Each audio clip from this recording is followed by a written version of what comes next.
श्री शिव महापुराण कोटि रुद्र संहिता अथ चतुर्दशोऽध्यायः। सोमनाथ ज्योतिर्लिंग की उत्पत्ति का वृतांत। ऋषि बोले, हे सूत जी, अब आप ज्योतिर्लिंगों के महात्म्य तथा उनकी उत्पत्ति का वर्णन कीजिए। जैसा आपने सुना है वह सब बताइए। सूत जी बोले, हे ब्राह्मणों, मैं उनके महात्म्य एवं उनकी उत्पत्ति के विषय में जैसा कि मैंने अपने सद्गुरु से सुना है, संक्षेप में अपनी बुद्धि के अनुसार कहता हूँ, आप लोग श्रवण करें। हे मुनि श्रेष्ठों, सैकड़ों वर्षों में भी इनके महात्म्य का वर्णन नहीं किया जा सकता है, फिर भी मैं आप लोगों को बता रहा हूँ। उनमें सोमनाथ प्रथम कहे गए हैं। हे मुने, सबसे पहले उन्हीं का महात्म्य सावधानी से सुनिए। हे मुनीश्वरों, महात्मा दक्ष ने अपनी अश्विनी आदि 27 कन्याओं का विवाह चंद्रमा से कर दिया। वे चंद्रमा को अपने पति के रूप में प्राप्त कर अत्यधिक शोभित हुईं और चंद्रमा भी उन्हें प्राप्त कर निरंतर शोभित होते थे। जैसा कि सुवर्ण से मणि सुशोभित होती है और मणि से सुवर्ण सुशोभित होता है। उसके अनंतर कालक्रम में उनके साथ जो हुआ उसको सुनिए। चंद्रमा की सभी पत्नियों में जो रोहिणी नाम वाली कही गई हैं, वह उन्हें जितना अधिक प्रिय थी उतना अन्य कोई भी नहीं था। तब अन्य कन्याएं दुखी होकर अपने पिता की शरण में गई। वहां जाकर उन सब ने जो दुख था उसे निवेदन किया। हे ब्राह्मणों, यह सुनकर वे दक्ष बहुत दुखी हुए। उसके बाद चंद्रमा के पास आकर उन्होंने शांतिपूर्वक यह वचन कहा। दक्ष बोले, हे चंद्रमा, आप उत्तम कुल में उत्पन्न हुए हैं। सभी आश्रितों के प्रति आपका विषम व्यवहार क्यों है? अब तक आपने जो कुछ भी किया सो किया, किंतु पुनः ऐसा व्यवहार न करें। विषम व्यवहार नरक देने वाला कहा गया है। सूत जी बोले, दक्ष अपने दामाद चंद्रमा से इस प्रकार प्रार्थना कर निश्चिंत हो अपने घर चले गए। चंद्रमा ने दक्ष की बात नहीं मानी, क्योंकि वे शिव माया के प्रभाव से विमोहित थे, जिससे यह जगत मोहित हो रहा है। जब जिसका शुभ होना है तब उसका शुभ अवश्य होता है, और जब अशुभ होना है तब उसका शुभ किस प्रकार हो सकता है? चंद्रमा ने भी बलवान होनहार के कारण उनकी बात नहीं मानी। वे रोहिणी में आसक्त रहते थे तथा अन्य किसी पत्नी का मान नहीं करते थे। तब दक्ष बहुत दुखी हुए और सुनीति में निपुण वे पुनः स्वयं आकर चंद्रमा से नीति पूर्वक कहने लगे। दक्ष बोले, हे चंद्र, आप सुने, मैंने आपसे अनेक प्रकार से प्रार्थना की, किंतु आपने नहीं माना, अतः आप क्षय रोग से ग्रस्त हो जाएं। सूत जी बोले, उनके इस प्रकार कहने पर चंद्रमा उसी क्षण क्षय रोगी हो गए। तब उनके क्षीण होते ही महान हाहाकार मच गया। हे मुने, उस समय सब देवता एवं ऋषि, हाय, अब क्या करना चाहिए? चंद्रमा का कल्याण किस प्रकार होगा? ऐसा कहते हुए दुखित तथा व्याकुल हो गए। चंद्रमा ने इंद्र आदि सभी देवताओं तथा वशिष्ठ आदि ऋषियों से यह सब बताया। तब सभी लोग ब्रह्मा जी की शरण में गए।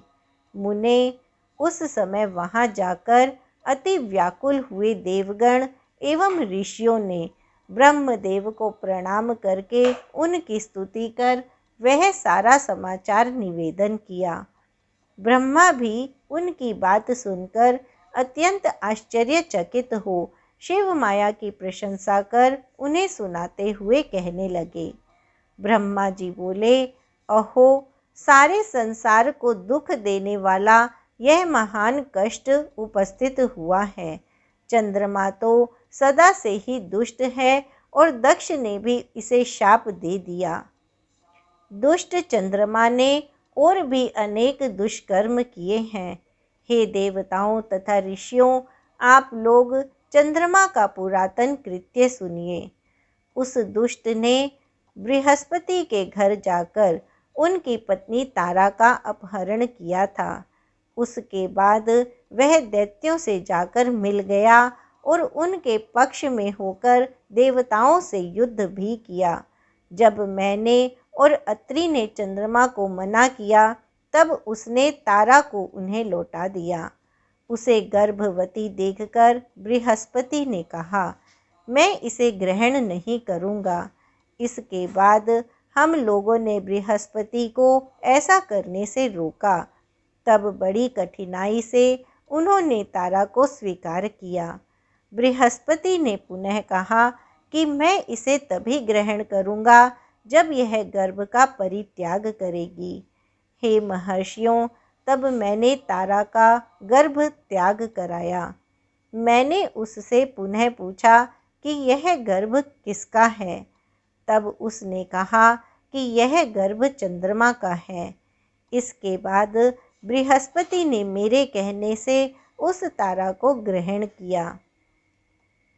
इस प्रकार के अनेक दुष्ट कर्म चंद्रमा के हैं। उनका वर्णन मैं पुनः किस प्रकार करूं? वह आज भी वैसा ही क्यों कर रहा है?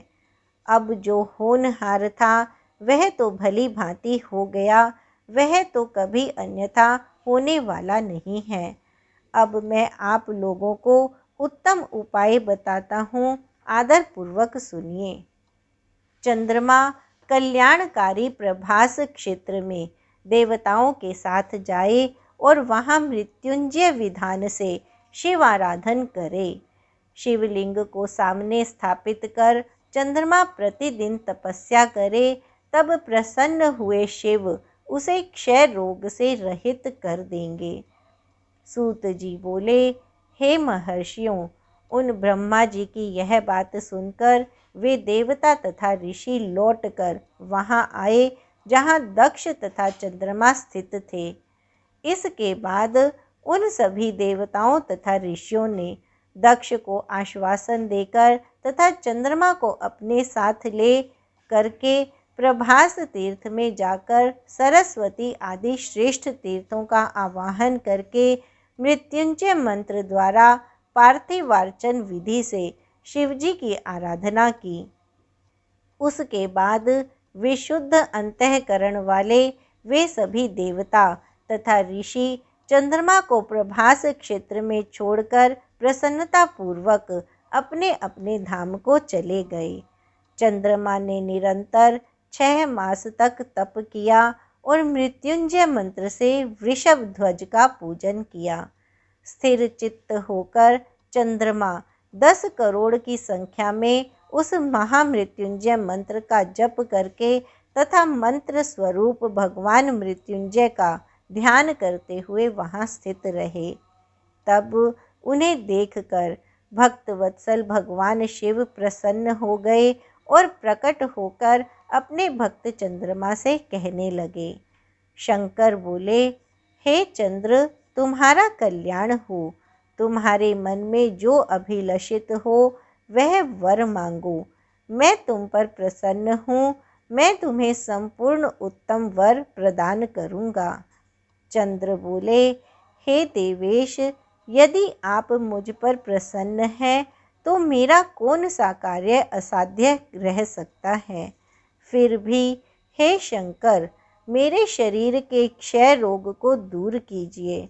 आप मेरा अपराध क्षमा करें और निरंतर कल्याण करें। उनके ऐसा कहने पर शिवजी ने यह वचन कहा।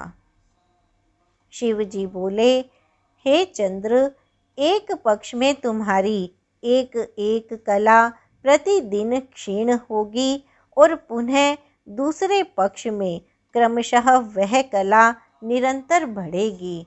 सूत जी बोले, हे द्विजों, चंद्रमा के ऐसा वरदान प्राप्त कर लेने पर हर्ष से परिपूर्ण चित्त वाले सभी देवता और ऋषि वहाँ शीघ्र ही आए। वहाँ आकर उन सभी ने चंद्रमा को आशीर्वाद दिया और शिवजी को प्रणाम करके हाथ जोड़कर आदरपूर्वक उनसे प्रार्थना की। देवता बोले, हे देवदेव, हे महादेव, हे परमेश, आपको नमस्कार है। हे शंभो, हे स्वामिन, पार्वती सहित आप यहाँ स्थिर हो जाइए। सूत जी बोले, तब पूर्व में निराकार भगवान शिव चंद्रमा के द्वारा उत्तम भक्ति से स्तुति किए जाने पर पुनः साकार हो गए।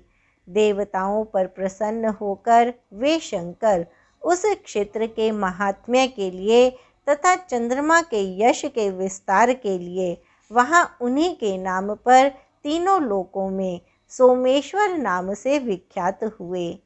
हे द्विजों, वे पूजन करने से क्षय, कुष्ठ आदि रोगों का विनाश करते हैं।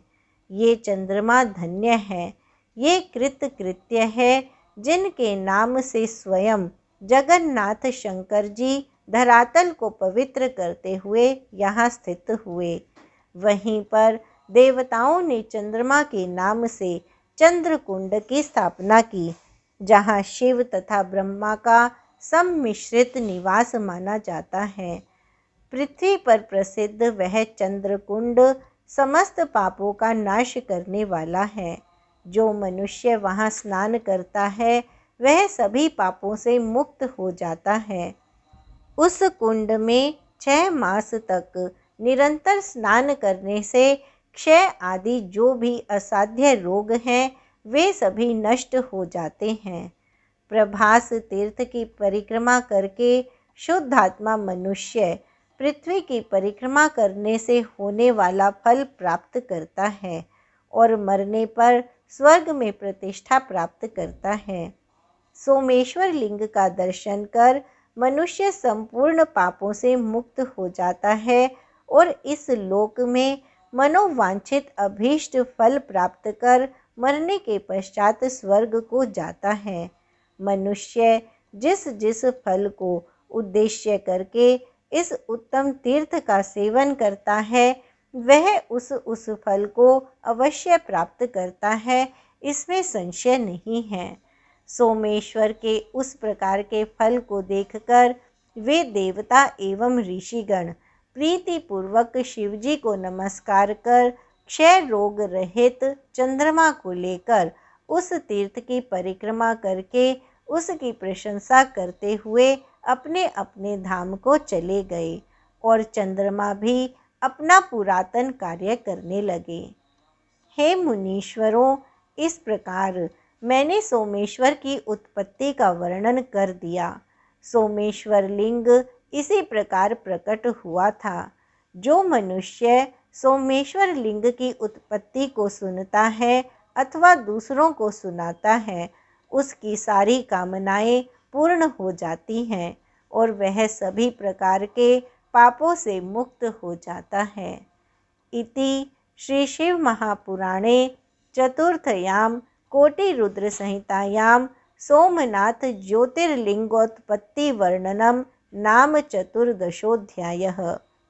इस प्रकार श्री शिव महापुराण के अंतर्गत चतुर्थ कोटिरुद्र संहिता में सोमनाथ ज्योतिर्लिंगोत्पत्ति वर्णन नामक 14वां अध्याय पूर्ण हुआ। ओम नमः शिवाय।